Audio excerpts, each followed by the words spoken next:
Good day, great of learners. Welcome to today's business studies lesson. My name is Tsidiso Tlhaka, and this lesson is brought to you by the Gauteng Department of Education in collaboration with Saibono Discovery Center.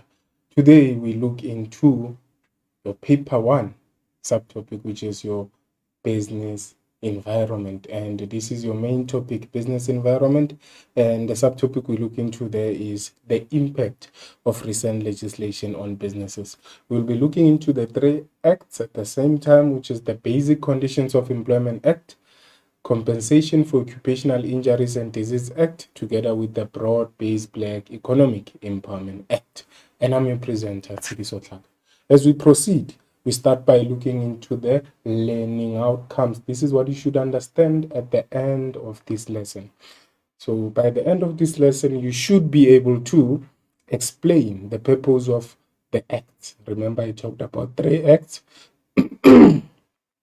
You should further be able to discuss the impact of these acts. With the impact, you are looking into the positives and the negatives of implementing these acts, and then you're going to be able to then recommend ways in which the business can comply with the act and also be in a position to discuss actions regarded as non-compliance by the three acts we're going to be discussing.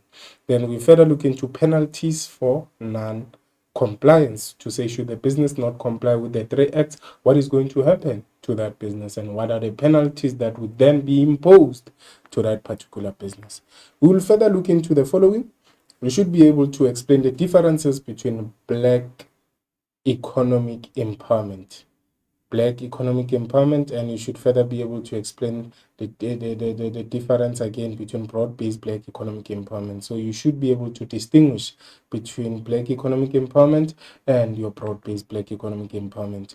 You should further be able to recommend ways in which the business could apply the revised 5 pillars of the triple BEE, which is your broad-based black economic empowerment. Furthermore, you should be able to advise businesses on the provisions of the Basic Conditions of Employment Act.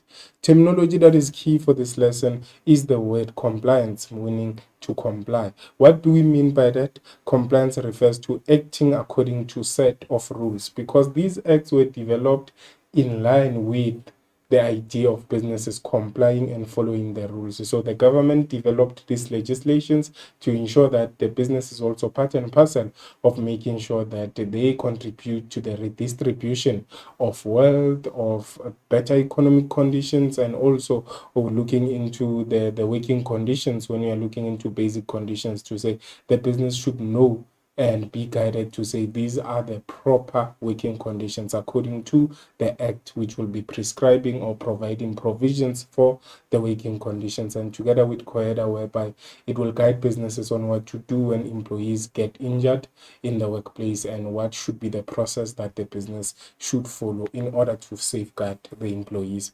There's penalties. With penalties, we are referring to punishment for doing something that is against the law. Should the business not comply, not follow orders, or not follow the guideline according to each act, what would happen to that business? Those are your penalties. Now,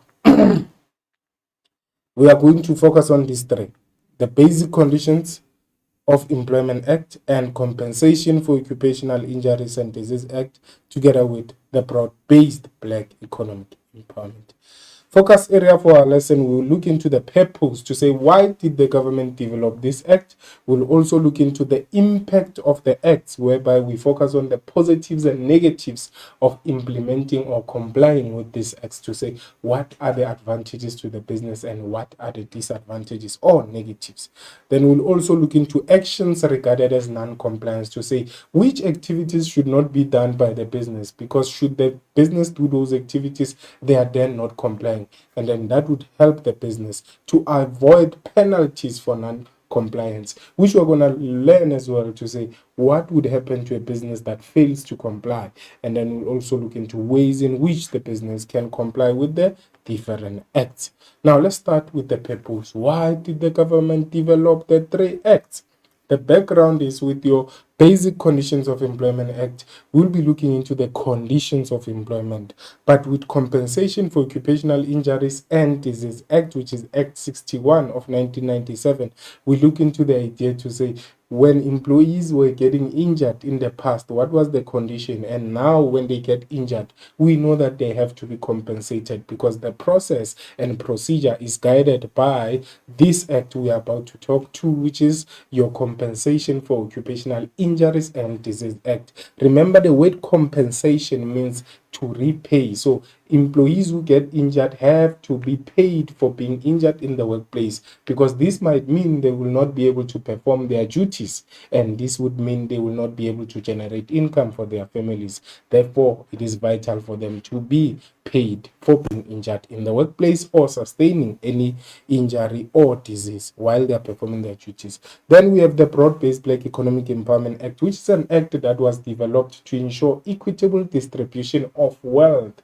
in the South African economy in order for everyone to be in a position to participate in the economy and economic growth of a country. Therefore, it is important to use pillars to support the idea of this equal distribution of wealth, in terms of everyone who was previously disadvantaged being in a position to participate in the economy. Let's start with the first purpose for the first act, which is your Basic Conditions of Employment Act. It was developed by the government to outline, to give out clear terms and conditions of employment for employers and employees, to say what are the terms of employment for every human being in South Africa. It was also developed to provide minimum requirements for the creation of employment contract, to say what should be aspects that are included in an employment contract, because it gives a clear indication to say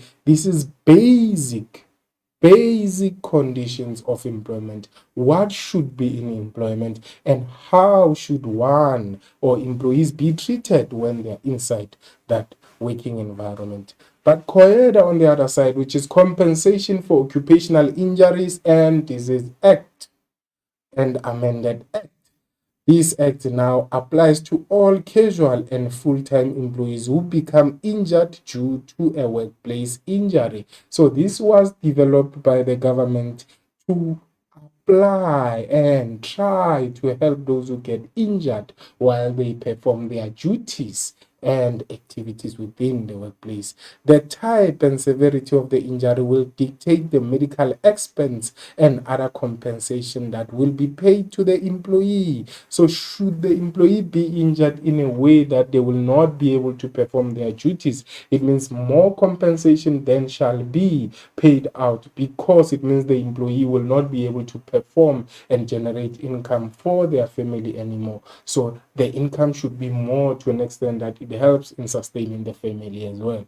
But when you look into the Broad-Based Black Economic Empowerment Act, it was developed to enable wealth to be spread more broadly across all populations, because in the past it was not spread broadly amongst all populations. So that's why it was developed by the government. So the aim was to increase the number of black people in management or control of the South African businesses through the use of broad-based black economic empowerment. That way, it would mean black people would participate in the economy swiftly and with better financial support, because they'll be owning businesses and understanding how the economy of the country then would develop. Then, let's look into the impact. What are the positives and negatives of implementing these acts I just talked about with the Basic Conditions of Employment Act? Because it outlines and gives out instructions in terms of terms and conditions of employment for the employer and the employee, to say how many hours should the employee perform while they perform their duties, and how many leave hours do they have per week, and how many leave hours do they have, or how many leave days do they have per year, how many sick leave days do they have. So it gives out terms and conditions. Therefore, it outlines the minimum basic requirements for employment contract, because the leave days have to be in the employment contract. The number of hours should be in the employment contract. So it gives out a clear indication in terms of the requirements of the employment contract, to say employees may not sign a contract which doesn't indicate the number of hours they have to perform in a year, in a month, or in a day. So it is then a guiding factor when an employer is about to develop a contract. Hence, it becomes the advantage. And then it specifies work hours to prevent exploitation of employees, because in the past the work hours maybe were not stipulated and employees would then be overworked and not being compensated for in the same time. But with the basic conditions now developed in 1997, which is Act 75, it allows then for the employee to know how many hours should they work per day. If it's night, how many hours should they work, and it would allow them to rest and have time with their family and protect the employees from exploitation. Then, what are the advantages of the Compensation for Occupational Injuries and Disease Amended Act? It promotes health and safety in the workplace. Employers become more keen to make sure that the workplace is safe so that they don't have to be implicated with the payouts that have to be done in the process of claiming to the compensation fund or compensation board. COEDA does not provide compensation for domestic workers. So this is now another issue you look into. And then the Broad-Based Black Economic Empowerment Act, businesses that are BBEE compliant will be rated high on the Broad-Based Black Economic Empowerment Scorecard and may get government tenders and may attract other broad-based black economic empowerment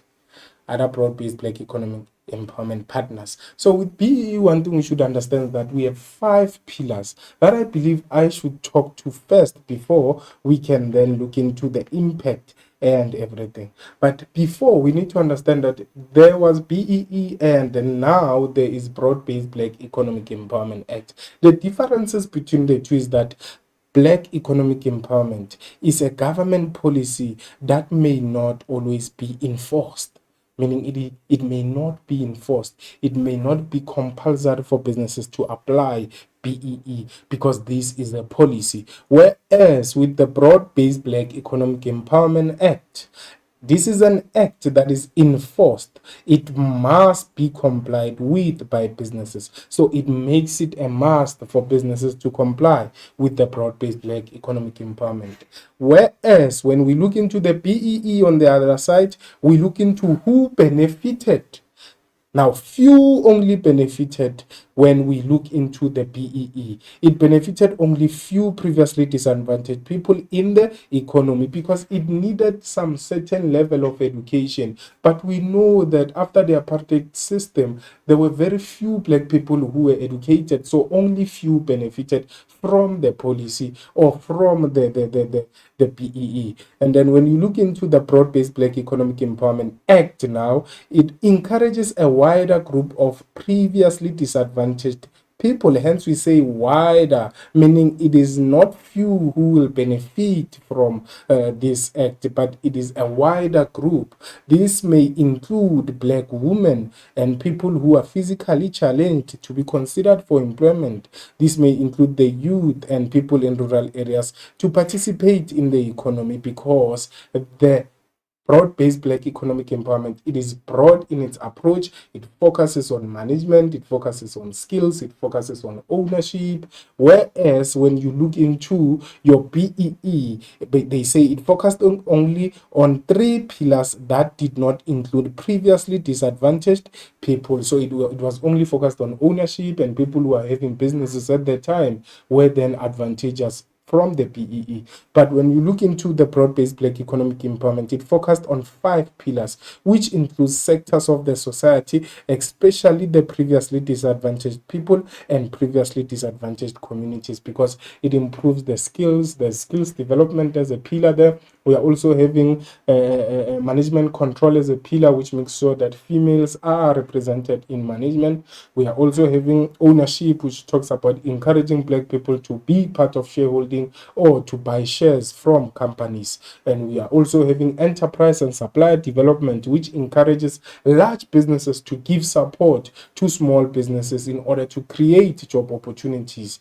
And it also looks into socio-economic development, which focuses on social socio-economic issues to say businesses should develop remedial programs to alleviate poverty or socio-economic issues that might be affecting people in our locally disadvantaged communities. So let us look into the first one, management control as a pillar. Remember, you have 5 pillars. You have management control, you have ownership, you have skills development, enterprise and supply development, together with socio-economic issues. So with management control as a pillar of the broad-based Black Economic Empowerment Act, it focuses on the idea that Black people should be in senior executive positions. So businesses should appoint Black people in senior executive position, because when they are in those positions, they are in a better position to earn more income, which would allow them to participate in the economy. And it would mean that not only the topper or the upper class economy would then be for the whites, but it should also be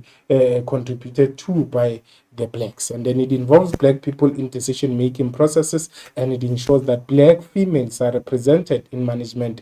And remember that we have 3 levels of management. This may be low, middle, or top. And as we proceed, ownership as another pillar, this focuses on the idea that businesses should include Black people in shareholding, partnerships, and franchises to allow them to own businesses, therefore, so that when they make profit, they can then contribute to the economy. And then it encourages small Black investors to invest in big companies and in share ownership, meaning in buying of shares.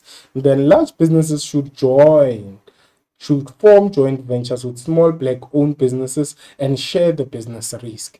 Then skills development is another way of ensuring that there is equal distribution by improving the skills of those who were previously disadvantaged, so that they can have the skill to then be employable. When they're employable, they can then be in a position to do what? To make money and then contribute to the economy. That way the wealth will be spread. But the skill, if it's not there, it is not possible. And we should know that not everyone is having a skill. So it is important then to give them the skill so that it can help them to be employable and then contribute to the economy. So businesses must engage Black employees in skills development initiatives. That's one. And provide learnerships and learning programs to Black employees. And then another one is that businesses benefit from the increased pool of skilled or trained workers, which would help to improve the profitability of the business, because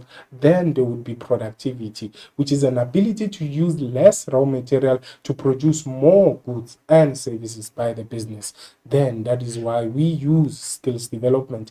Then enterprise and supplier development. What are we going to look into there? Businesses must create jobs, as enterprise supplier development would promote local manufacturing, and businesses that are well established would then have to identify Black-owned suppliers that are able to supply goods and services. That way, that enterprise, meaning a business, because this word enterprise means business. So businesses and supply development, to say small businesses can supply those who are well established. That way the small businesses would then see development. With development, what do we mean? Improvement. Then as we look into another way of dealing with this, or being implicated by this for these large businesses, is that outsource services to suppliers that are broad-based Black economic empowerment compliant and sustainable, in order to show that you are complying with enterprise and supply development.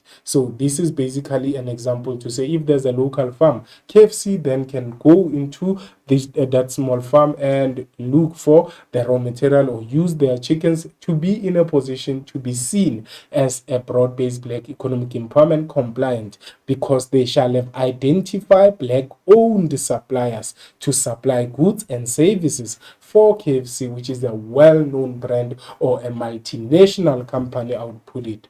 And then we also have socio-economic development. With socio-economic development, businesses should focus on critical areas which can affect growth and development in the country.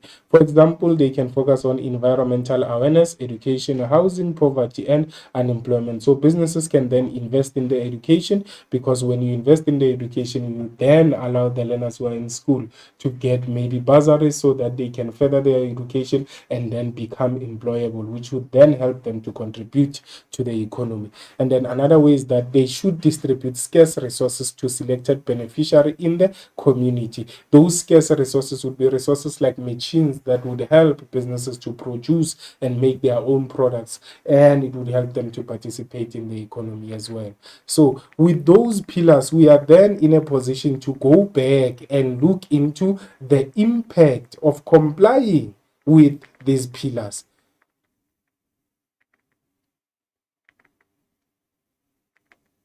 Now, we were looking into the positives. When you remember very well, the positives are businesses that are broad-based black economic empowerment compliant will be rated high on the broad-based black economy because of their scorecard, which will help them to get government tenders, because it would mean they are having females or black females, to be specific, in management position. It would mean they are having black people in management position. It means they are selling shares to black people. Therefore, the government would want to work with such a business because it shows that it wants to ensure equal distribution of wealth, which was the primary purpose of this act. And it improves the image of the business because a good BEE rating attracts more investors into the business, because it means that business is complying with the government. And then when you look into the negatives of these acts, the idea here is that anything that is a negative will have to do with time consuming.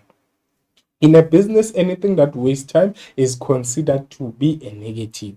So the negative impact of your Basic Conditions of Employment Act could be the implementation of the BCEA would then be time consuming, expensive, prescriptive, and administratively burdensome, especially the drafting of formal or legal contracts. The process of drafting the contract is going to be time consuming, and it should happen because it's a way in which the business can comply with this act. And then employers and managers may not force employees to work more than 45 hours per week, which may result in reduction in productivity. So this time the hours are limited because of the government with the use of this act, because this act guides businesses to say, businesses, you may not allow employees to work more than 45 hours. You may not allow employees to work more than 8 hours. You may not allow them to work more than 9 hours if they are working for 5 days, and not more than 8 hours if they are working for 6 days or less. So looking into that, it stops and limits the business from being productive, from being able to achieve a large unit of output when it comes to production. But another negative, when you look into compensation for occupational injuries and disease amended act, is that now the implementation of COEDA is time consuming as well, expensive, prescriptive, and administratively burdensome, especially the lengthy claiming processes. So the lengthy claiming processes make it to be time consuming. But when you look into the BCEA, what makes it to be time consuming? It is time consuming because of what? Drafting the what? The contract. Let's look into the Broad-Based Black Economic Empowerment Act. The implementation of this act is also time consuming, expensive, prescriptive, and administratively burdensome, especially attaining the process of attaining what now? Of attaining scorecard ratings and training of employees. So when you look into COEDA, it does not cover employees in the South African National Defence Force, because now apparently they should not they are not covered.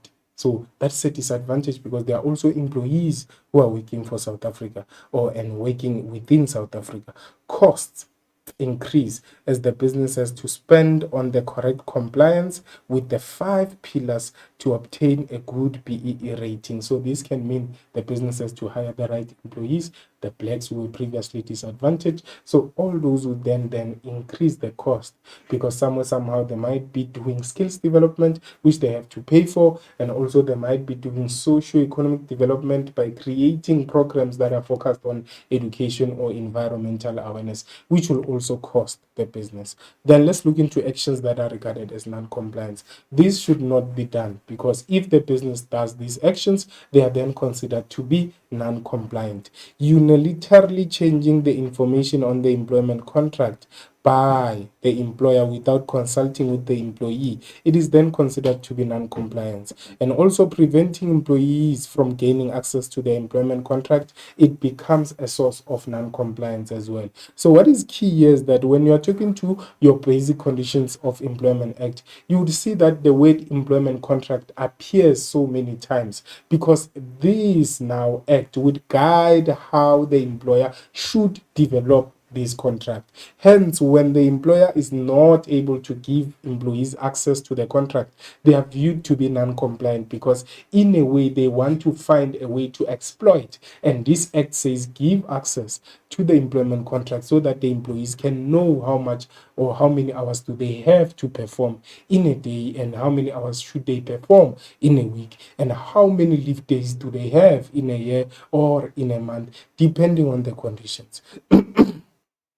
Now, the compensation for Occupational Injuries and Disease Act, the non-compliance here is refusing to lodge a claim of a domestic worker, failing to disclose all information to the compensation board when accidents or injuries occur for a specific employee, and then refusing to award a government tender to a broad-based black economic compliant vendor would then be looked at as non-compliance, and employers who fail to correctly implement affirmative action in the context of employment would then be looked at as non-compliance, because they don't want to meet the PEE responsibility, which talks to those who were previously disadvantaged being in management position. And affirmative action talks to the idea that consider those who were previously disadvantaged in your process of employing. Therefore, if affirmative action is not applied, then it means the broad-based black economic empowerment responsibilities are also not being complied with.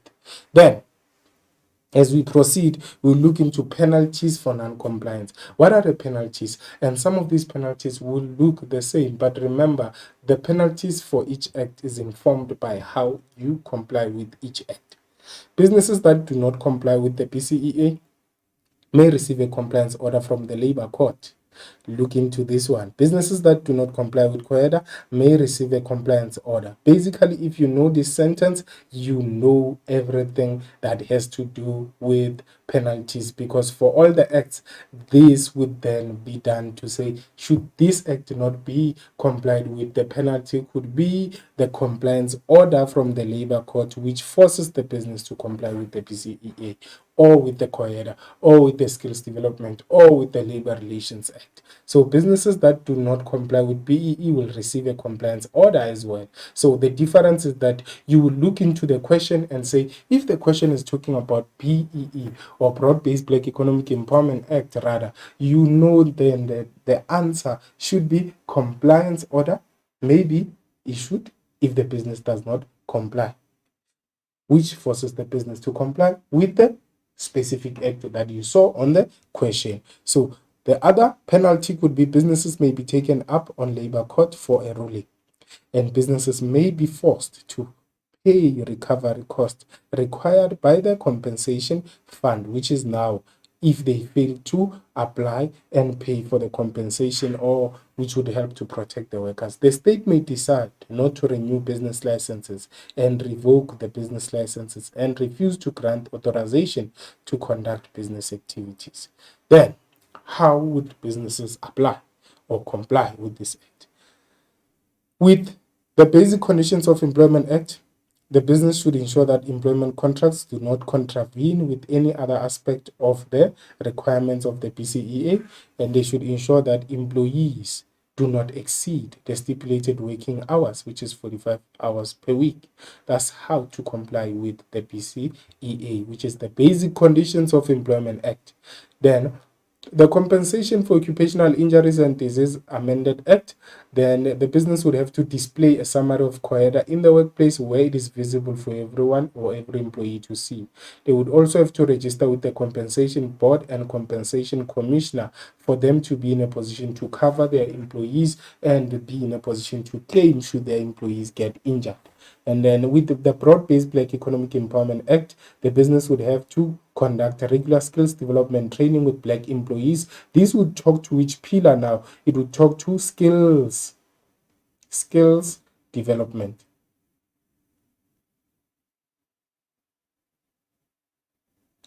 and then conduct business activities with compliant suppliers, or BEE or triple BEE compliant suppliers in preferential procurement, which will then be considered to be enterprise and supplier development.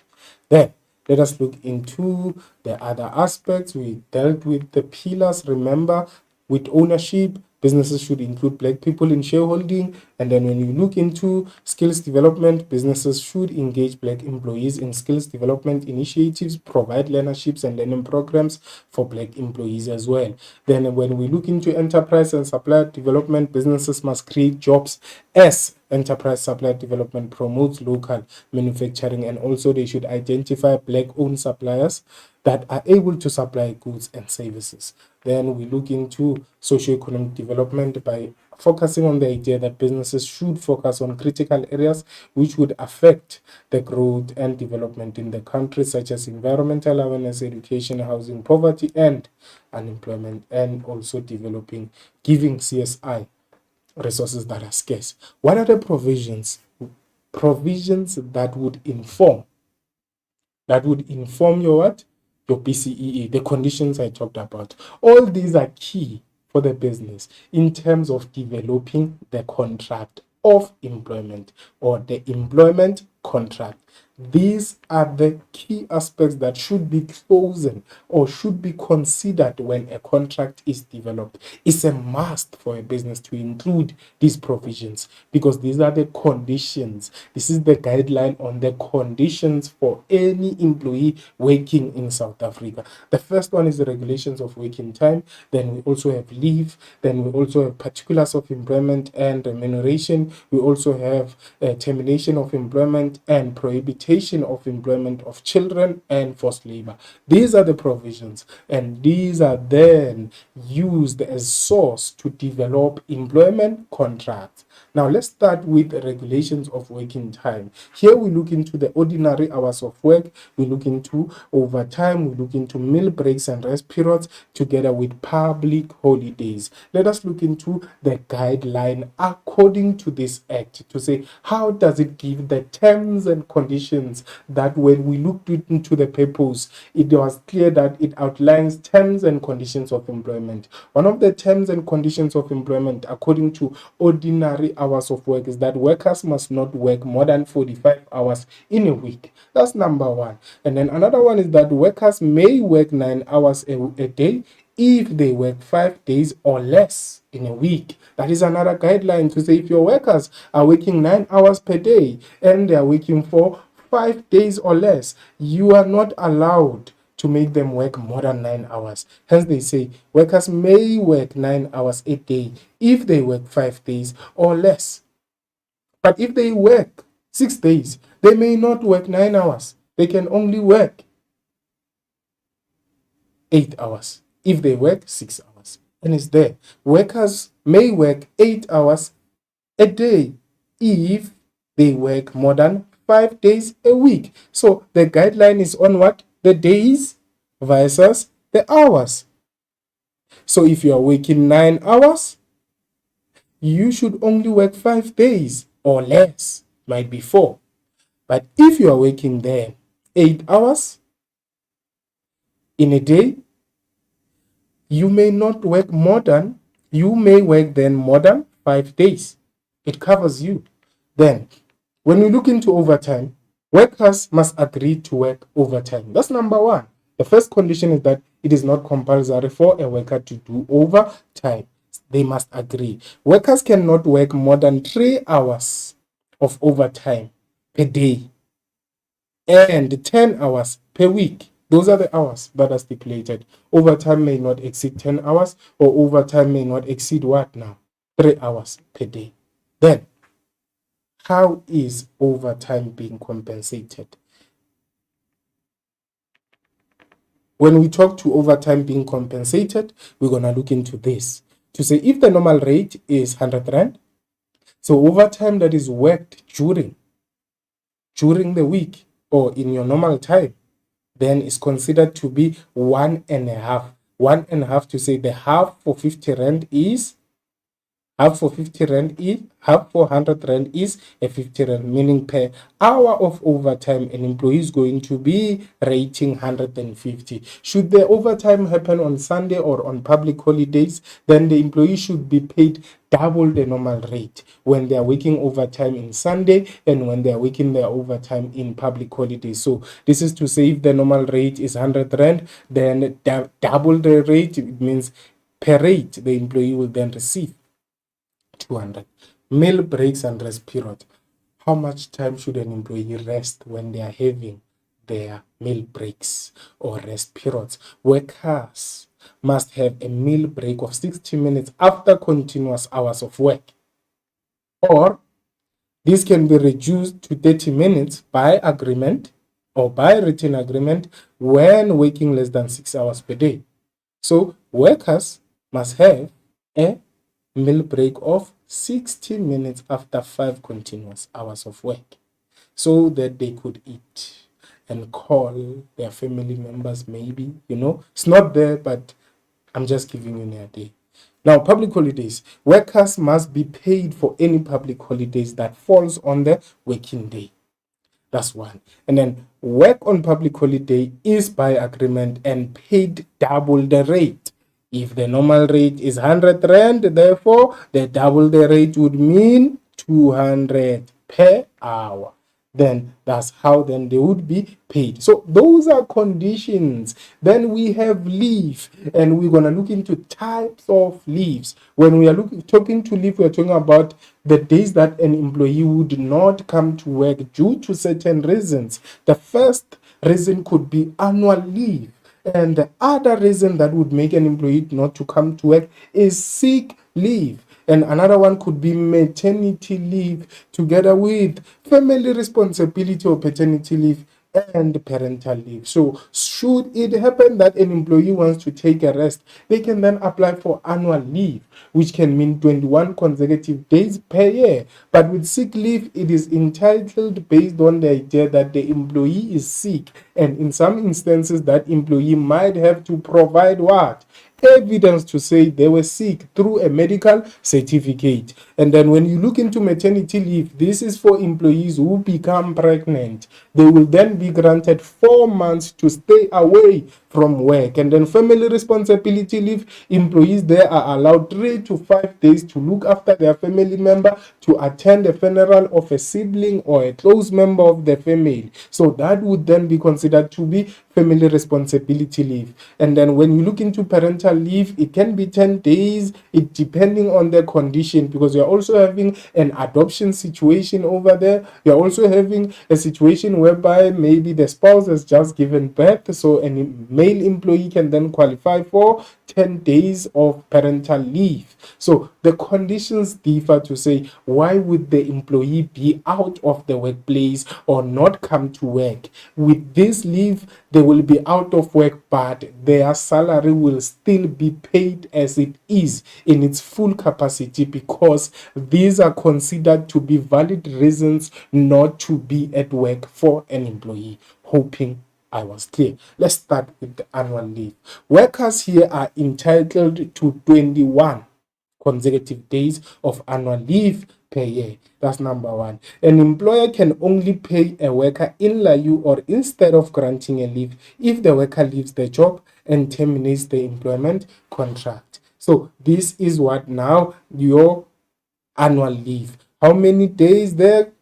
21 consecutive days. So workers are entitled to what? 21 consecutive days of annual leave. An employer can only pay in lieu or instead of granting a leave when the worker leaves the job. So basically, this is to say they have 21 consecutive days in a year, and we are talking about 21 consecutive working days, excluding Saturday and Sunday. Then sick leave. Employees are entitled to 30 days of paid sick leave in 3 years, or in their 3-year cycle. And then a medical certificate might be required before paying an employee who's absent for 2 consecutive days and who's frequently absent. Then that is your sick leave. Employees are allowed to be sick for 30 days in their 3-year cycle.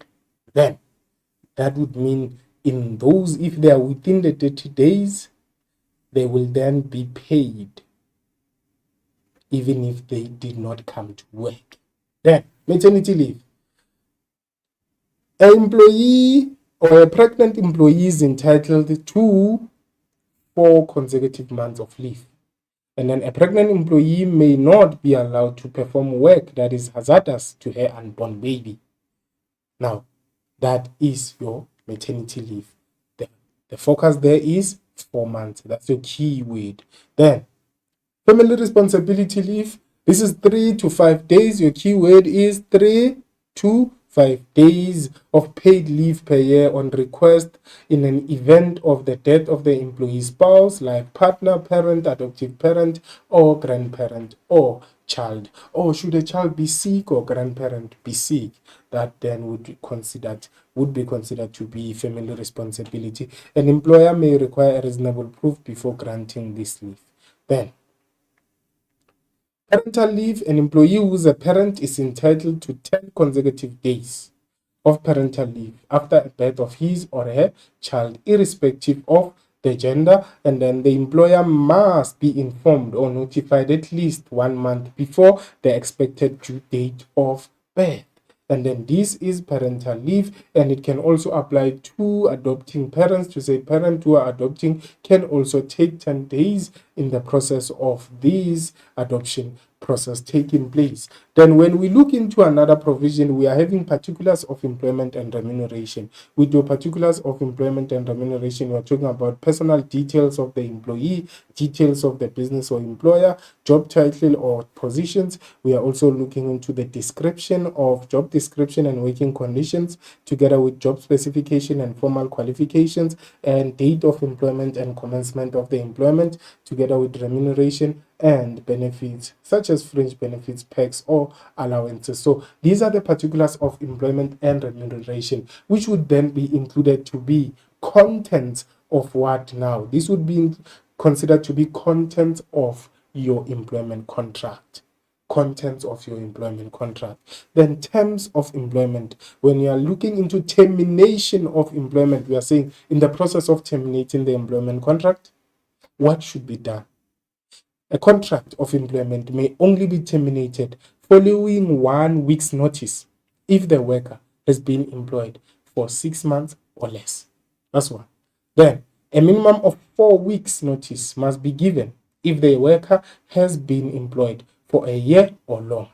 So, in the case of 12 months and longer, a 4 weeks' notice must be given, and the notice should be in writing, meaning the employee would have to write a formal letter to the employer to say, I am terminating the employment contract due to the following reason, and I would then love to serve my notice for 4 weeks because I've been employed for 12 months or a year and longer. But in a case whereby the scenario is the employee has been employed for 6 months or less and finds a better opportunity elsewhere, they will then have to serve only a week before they can then start being employed elsewhere. So that is your termination of employment contract. Prohibition of employment of children and forced labor. It is illegal to employ children younger than 15 years of age. That's one. It is prohibited. It cannot happen. And then it is also illegal to force someone to work. Hence, we talk to forced labor. So businesses may employ children over the age of 15 years if employment is not harmful to their health, education, and minors under 18 years of age may not do dangerous work, which is work meant for adults. So this would protect the child to still do their education and not do any work that might be harmful to their health. So then this would guide the business to say, hire people according to the legal ages, the age that is prescribed by this act, which is 16 years and above. Then let's look into our typical exam question. Now, this is your question. Remember, we are having 3 acts. Now, let us start by answering these questions. I'll give you 5 minutes to answer these questions, and I'll come back with the solution and give you another activity and come back with the solution as well. So with that being said, take your 5 minutes, try to answer these questions. These are low order questions just to test your understanding of what we have covered in this lesson. So let me give you your 5 minutes.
Welcome back. Let's proceed with our activity by looking into the solution. The instruction was to read the scenario below and answer questions that follow.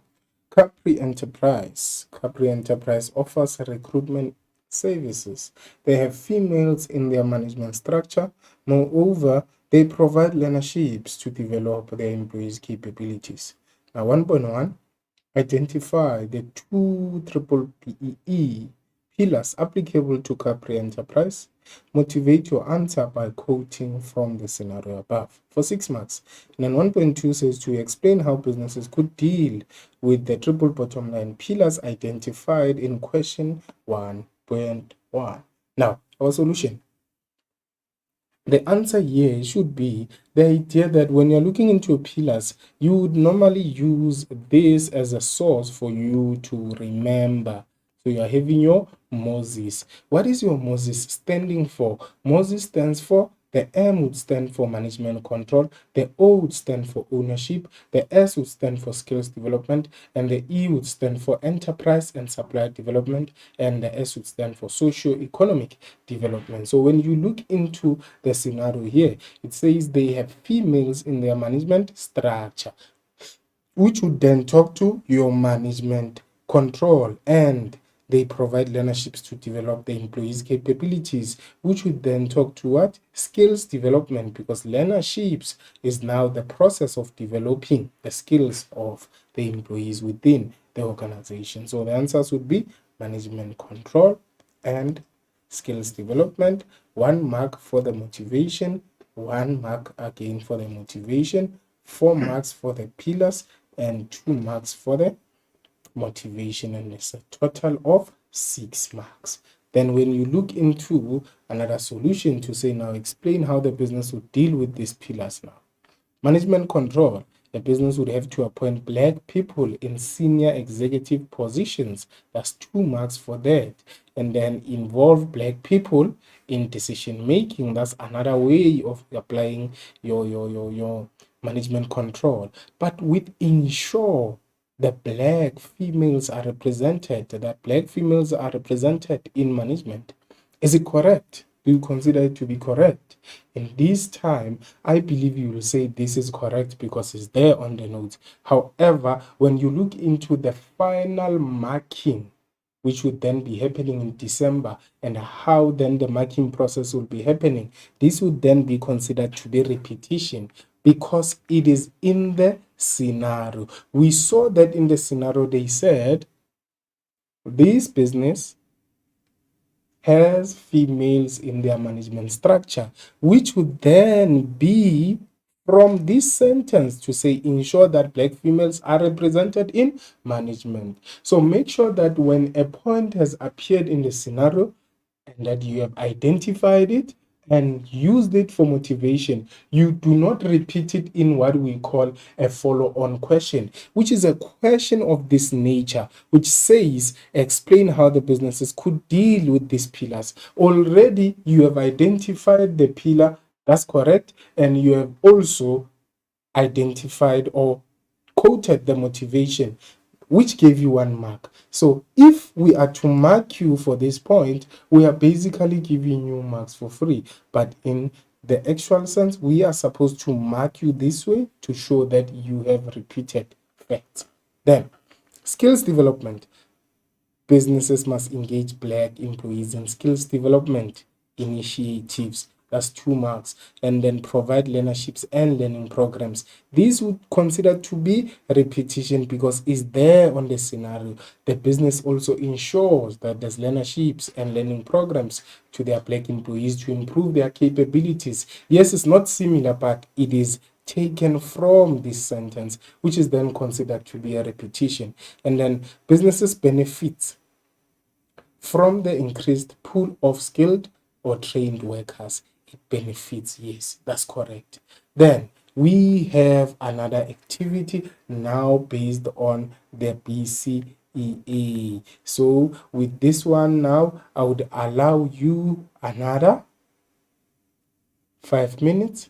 Then we will have another one I give you another 5 minutes. I show you how things would be done at the marking center when we mark your scripts, so that you have a better idea on what to do. So let me give you your 5 minutes again. We will be back with the solutions.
Welcome back. Let us proceed with our solution for this type of assessment.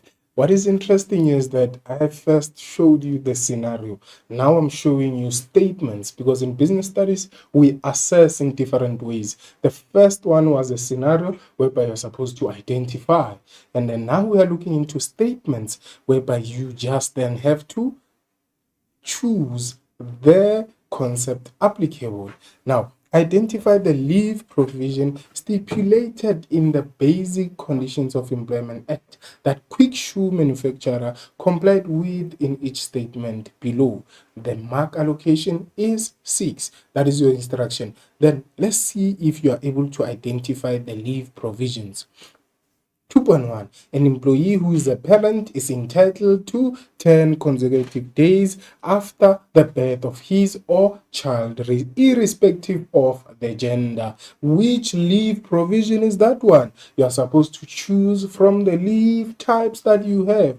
Remember, you have your sick, you have your annual leave, you have your family responsibility, you also have your parental leave together with the maternity leave. So in a case of a parent who's entitled to 10 days, because the number of days are the guide, they guide you on the type of leave that is being applied. So we will underline 10 for now for 2.1. Zodwa. Who's Zodwa? The production manager.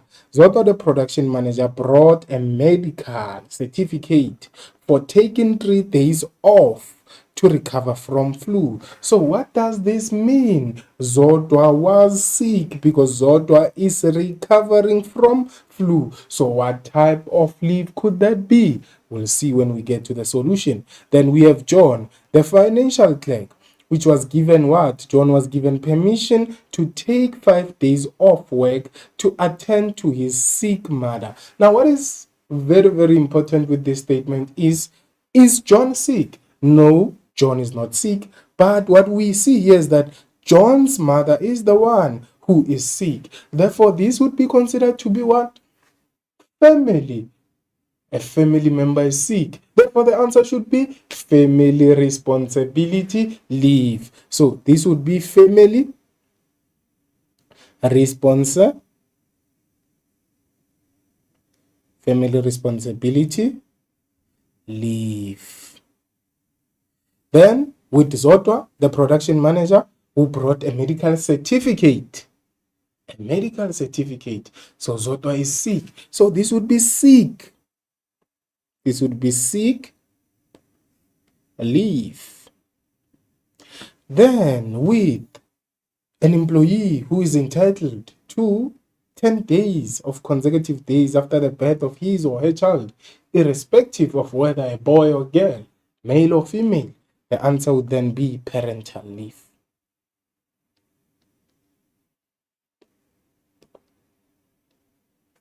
Let's proceed and look into another activity. Here we are having now a scenario. So with this scenario, I would then expect of you to identify, and I would do it with you practically. This is a scenario. But when we go back to what we just covered, these are considered to be what? Statements. Statements as a source of assessing. And you will only be expected to identify there only one word or two word answers. Keep that in mind. But with a scenario, sometimes they can say identify, sometimes they can say quote. Now read the scenario below and answer questions that follow. We have Mandi manufacturer, MM. Mandi manufacturer sells high quality furnitures. The owner, Ms. Mwelase, ensures that workers have a break of 60 minutes after 5 hours of work. She also ensures or allows workers to receive double if they work during public holidays. Identify the act that is applicable and motivate your answer by quoting from the scenario. So obviously, when you look into this scenario, we are having a working condition there, 60 minutes, and also employees receiving double. So the act would be the Basic Conditions of Employment Act. Now let us look into the solutions according to the statements. Parental leave, as I said, because of these 10 days of consecutive after the birth of a child, irrespective of whether the boy or a girl. Then sick leave because Zodwa is the one who's recovering from flu and he stayed 3 days because he was sick. And then another one is John, the financial clerk, which then give John 2 marks because of the family responsibility leave. But when you look into this scenario, the answer here should be basic conditions, because we are looking into the 60 minutes of continuous of hours, work hours, and we are also looking into receiving double if they are working during public holidays. So this would be 2 and 1 mark for the motivation. And remember, there are 2 motivations, so you can choose either the 5 hours one or choose the receiving double. They will both be correct and you get your 3 marks. Then the summary of this lesson is that we looked into the 3 acts. This was your Basic Conditions of Employment Act, this was your Compensation for Occupational Injuries and Disease Act, and your Broad-Based Black Economic Empowerment Act. So that's what we looked into. So what is interesting that next week we're looking into the last 2 legislations. This is your National Credit Act and your Consumer Protection Act. This is what I consider to be consumer laws. So watch these lessons. If you don't have your data, download and repeat these lessons at your own time, because this might be your class time. So in your own time, repeat the lesson again, check the assessments, train yourself with those 5 minutes, and you will actually be an expert in legislation. Now, as we proceed, we also looked into the 5 key aspects of each and every act, which is the purpose, the impact, actions regarded as non-compliance, penalties for non-compliance, and ways in which businesses can comply. And we looked into the provisions, the regulations of working time, the leave, the particulars of employment and remuneration, together with termination of employment and prohibition of employment of children or forced labor. Then we know with the regulations, we looked into ordinary hours of work, overtime, meal breaks and rest periods, together with public holidays, and with leaves. Remember that we have 5 leaves which will talk to different conditions: annual leave and sick leave, together with maternity leave should an employee be pregnant, family responsibility leave to take care of your family, and also parental leave in a case of a pregnant employee or one of the employees being, or their spouse being, in a child giving situation, and they'll then be allowed 10 consecutive days. Then this is the end of our presentation. Hoping I made sense, hoping I was educationally, and what is key is that we build each and every day so that we have a success ending. So make sure that each and every day you pave your walk path so that one day you walk in a red carpet because you are a star. And we don't roll out red carpets for everyone, but we only roll out red carpets for stars. So thank you for catching this lesson. Hoping I made sense. See you next time.